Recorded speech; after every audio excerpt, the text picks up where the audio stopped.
Bismillahirrahmanirrahim. Assalamualaikum warahmatullahi wabarakatuh. Alhamdulillahirrabbilalamin. Allahumma salli ala sayyidina Muhammad wa ala ali sayyidina Muhammad. Kita berjumpa kembali di konten IBG. Insyaallah kita akan menjawab pertanyaan yang masuk kepada kami. Bismillahirrahmanirrahim. Assalamualaikum warahmatullahi wabarakatuh. Izin bertanya, Gus, apabila posisi kita sudah dalam keadaan duduk di masjid, apakah tetap dapat melaksanakan sholat tahiyatul masjid? Bismillahirrahmanirrahim. Di dalam syariat ada sebuah kesunahan ketika seseorang masuk ke dalam masjid. Tentu orang tersebut harus dalam keadaan terbebas dari junub, terbebas dari hadas besar. Kenapa? Karena orang yang mengalami junub, mengalami hadas besar, ini diharamkan untuk berdiam diri di masjid.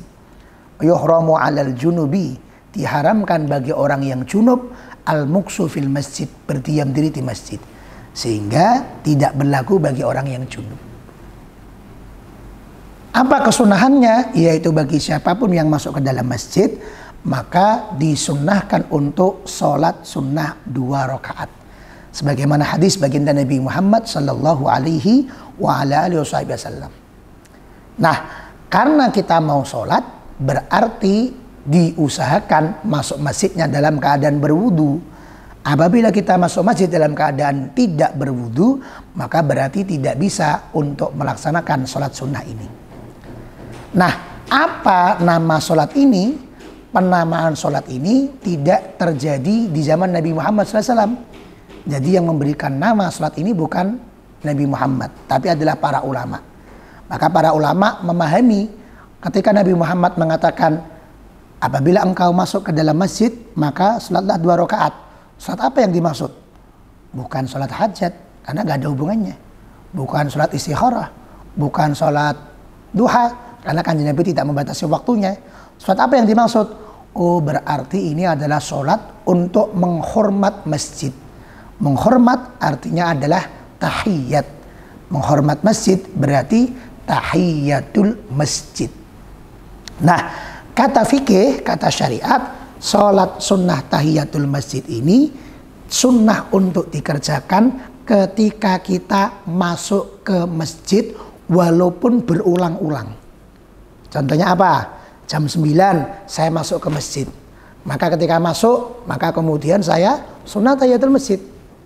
Setelah itu 15 menit kemudian saya kebelet pipis ke kamar mandi, kemudian saya keluar. Saya menunaikan hajat saya, buang air kecil, wudhu lagi, masuk masjid lagi. 15 menit yang lalu saya sudah sholat tahiyatul masjid. Tapi gara-gara saya keluar, kemudian masuk lagi, maka sunnah lagi tahiyatul masjid. Walaupun berulang-ulang, tetap disunnahkan untuk sholat tahiyatul masjid. Sampai kapan, Gus, disunnahkannya? Hilangnya kesunnahan tahiyatul masjid adalah ketika panjenengan masuk masjid langsung duduk. Maka kata para ulama fikih, ketika ada orang yang masuk masjid belum menunaikan tahiyatul masjid, terus kemudian langsung duduk, maka sudah gugur, sudah hilang kesunahan tahiyatul masjid. Maka bagi orang yang masuk ke masjid belum menunaikan tahiyatul masjid, sudah keburu untuk duduk, sudah langsung duduk, maka hilang kesunahannya untuk tahiyatul masjid. Dan menghormat masjidnya diganti dengan mengucap kalimat subhanallah walhamdulillah wala ilaha illallah wallahu akbar 3 kali. Subhanallah walhamdulillah wala ilaha illallah wallahu akbar 3 kali. Ini merupakan ganti dari salat sunat tahiyatul masjid yang mungkin ada beberapa situasi tidak bisa kita laksanakan, misal sedang pengajian misalnya, atau sedang situasinya tidak memungkinkan, atau memang kita lupa untuk belum sholat tahiyatul masjid kemudian langsung duduk. Solusinya begitu insya Allah. Assalamualaikum warahmatullahi wabarakatuh.